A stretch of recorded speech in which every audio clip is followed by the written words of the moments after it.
औज़ुबिल्लाहि मिनश्शैतानिर्रजीम बिस्मिल्लाहिर्रहमानिर्रहीम क़ाल रब्बि इश्रह ली सदरी व यस्सिर ली अमरी वहलुल उक़दतम मिन लिसानी यफ़क़हू क़ौली व लैसा लिल इंसानि इल्ला मा सअ। अस्सलामु अलैकुम फ्रेंड्स, उम्मीद करता हूँ कि आप सब लोग खैरियत से होंगे और अपनी अपनी ज़िंदगियों में बहुत सारा इंजॉय कर रहे होंगे। अगेन आप लोगों को मैं अपने इस यूट्यूब चैनल पे वेलकम करता हूँ। अगर आप लोग न्यू हैं तो काइंडली मेरे इस चैनल को सब्सक्राइब करें, लाइक करें और शेयर करें ताकि मेरी आने वाली हर नई वीडियो आप लोगों तक आसानी से पहुँच सके।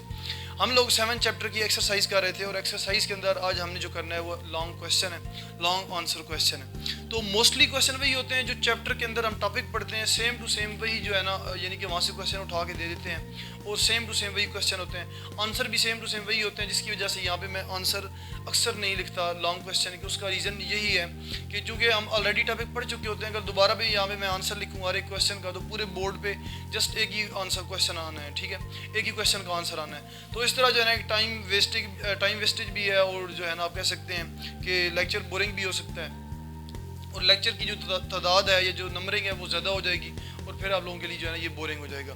तो उसके लिए मैं क्या करता हूँ, जस्ट लेक्चर नंबर मेंशन कर देता हूँ। आप लोगों ने जस्ट उस लेक्चर को ओपन करना होता है और वहाँ पे आप लोगों को आंसर मिल जाना है, ठीक है। सेम टू सेम वही आंसर होना है जो आप लोग ऑलरेडी कर चुके होते हैं। तो देखते हैं question number 1, describe the rules for assigning the oxidation state. Oxidation state को जो रूल्स जो है ना हम अजाइन करते हैं समटाइम, वो रूल्स क्या हैं, ठीक है। तो ये लेक्चर 147 है। लेक्चर 147 में आप जाएं, वहाँ पे आप देखें ऑक्सीडेशन स्टेट की डेफिनेशन है, उसके बाद रूल्स है। तो आप लोग जो है ना वो रूल्स कर लीजिएगा। 7 से 8 रूल है शायद, वो आप लोग कर लीजिएगा। अगर सेकंड क्वेश्चन है, find out the oxidation number of the underline elements in the following compounds.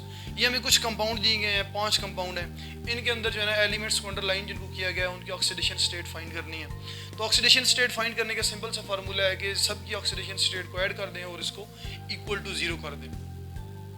तो आइए चलते हैं, देखते हैं। सबसे पहले हमारे पास है सोडियम सल्फेट।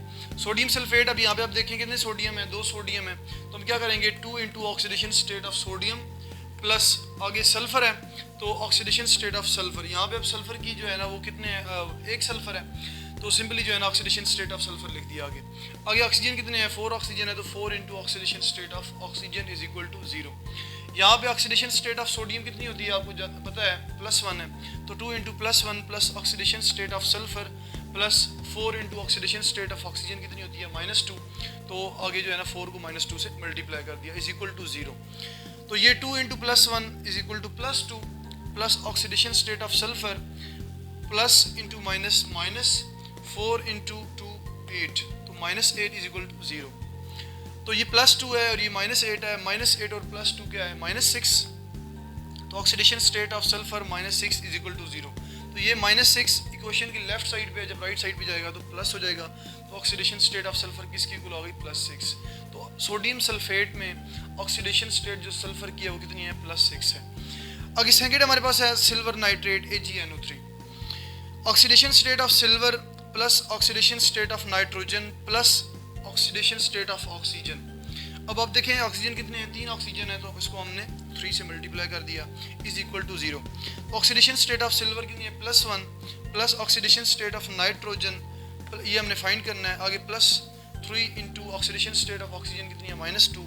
तो 3 इंटू -2 इज इक्वल टू 0। ये +1 plus oxidation state of nitrogen, ये plus into minus 3 into 2 6 is equal to 0।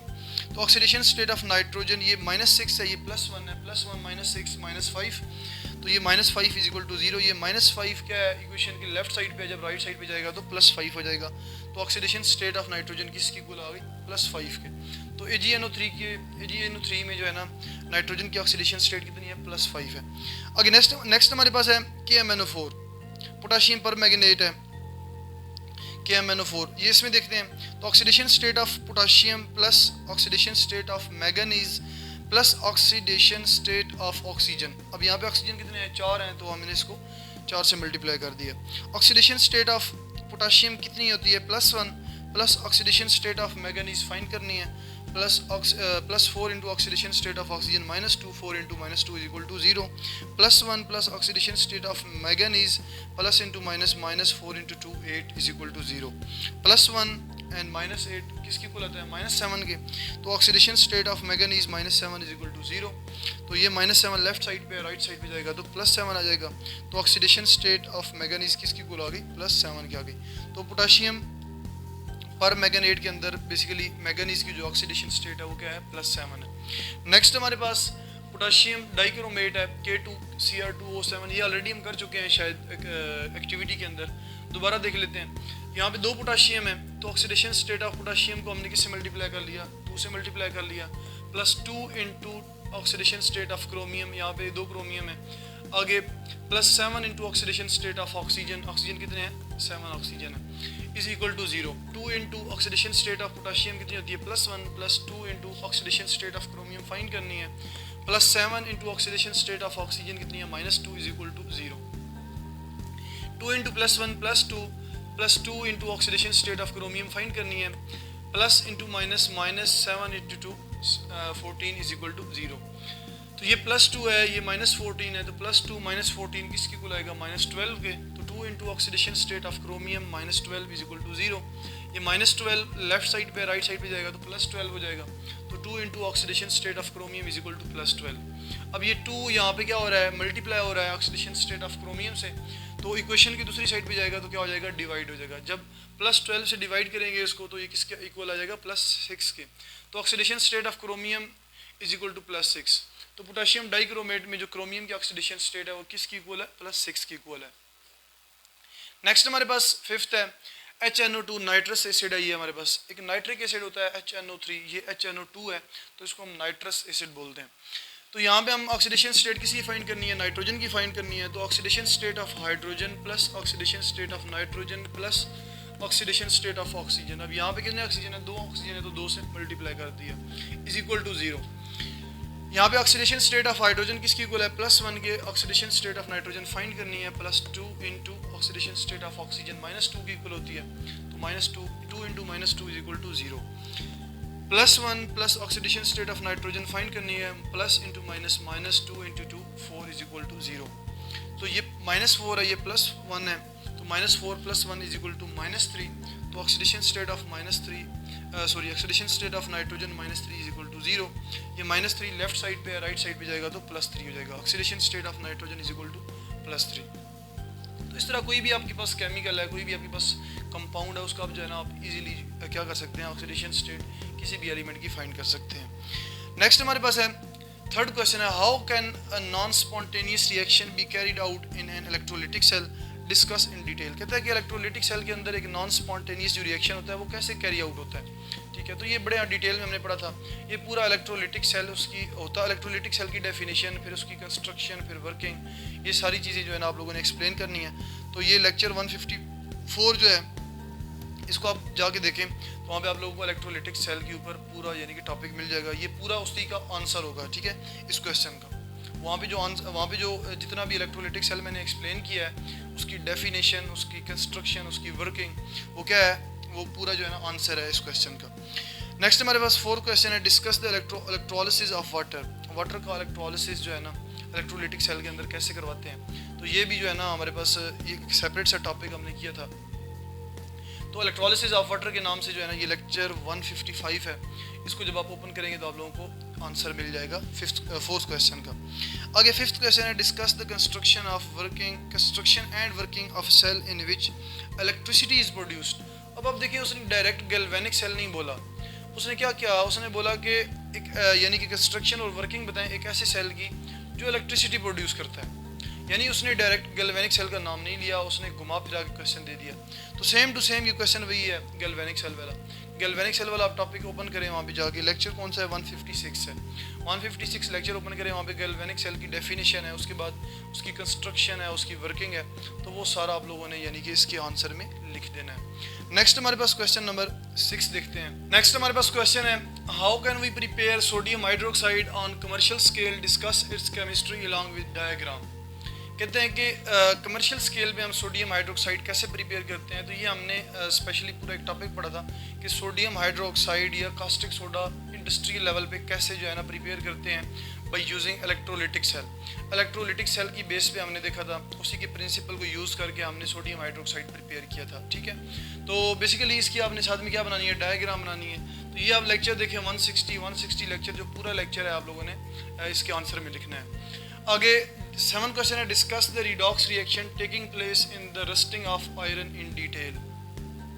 हमने क्रूजन वाला टॉपिक पढ़ा है। क्रूजन तो यानी कि सारे मेटल्स के लिए यानी कि जनरल टर्म यूज़ की जाती है, लेकिन रस्टिंग ऑफ आयरन जो है बेसिकली वो स्पेसिफिक आयरन की क्रूजन है, ठीक है। जो लोहे को जंग लगता है उसे हम क्या बोलते हैं, रस्टिंग ऑफ आयरन बोलते हैं। तो ये भी हमने स्पेसिफिकली टॉपिक पढ़ा है। लेक्चर 162 जब आप देखेंगे तो वहाँ पे सबसे टॉप पे क्रूजन की डेफिनेशन है। क्रूजन की डेफिनेशन नहीं करनी, आप लोगों ने स्टार्ट कहाँ से करना है, रस्टिंग ऑफ आयरन से करना है। उसी के अंदर जो है ना मैंने एक्सप्लेन किया हुआ है कि chemistry of rusting of iron, rusting of iron की केमिस्ट्री क्या है। उसी के अंदर जो है ना वो सारे रिडॉक्स रिएक्शन भी हैं जो आप लोग एक्सप्लेन करेंगे, तो ये क्वेश्चन का जो है ना क्या होगा, आंसर होगा।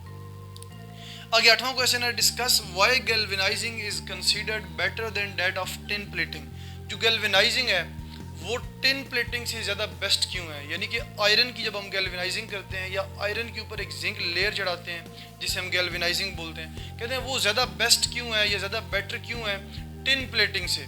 जो आयरन के ऊपर टिन की एक कोटिंग करते हैं उससे ज़्यादा बेहतर क्यों है गैल्वेनाइजिंग, तो इसका रीज़न बताएं आप।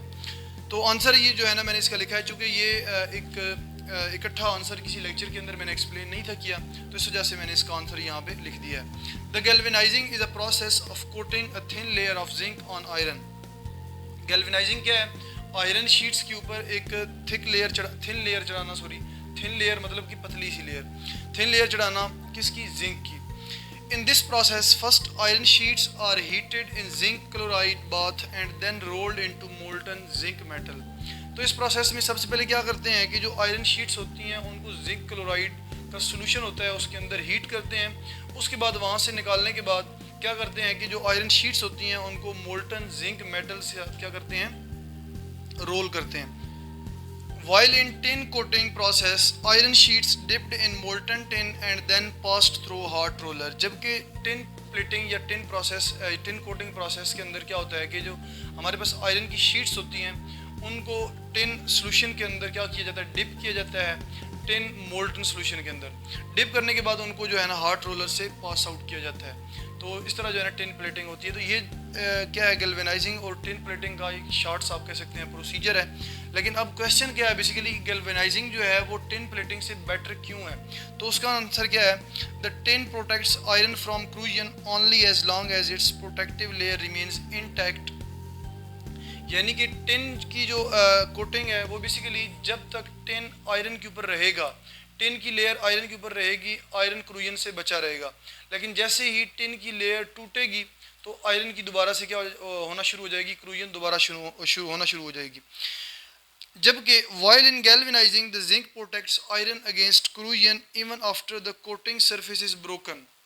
जबकि जो जिंक की कोटिंग हम करते हैं या गैल्वेनाइजिंग करते हैं उसका यानी कि वो बेटर क्यों है, उसका रीज़न क्या है कि अगर जिंक की लेयर टूट भी जाती है आयरन के ऊपर से या जिंक की जो प्लेटिंग की हुई है वो टूट भी जाती है तो फिर भी जो है ना आयरन की क्रूजन नहीं होगी। ये सबसे जो है ना बड़ा बेनिफिट है किसका, गैल्वेनाइजिंग का। सो galvanising is considered better than tin plating. तो इस वजह से जो है ना जो गैल्वेनाइजिंग है वो टिन प्लेटिंग से ज़्यादा बेहतर समझी जाती है।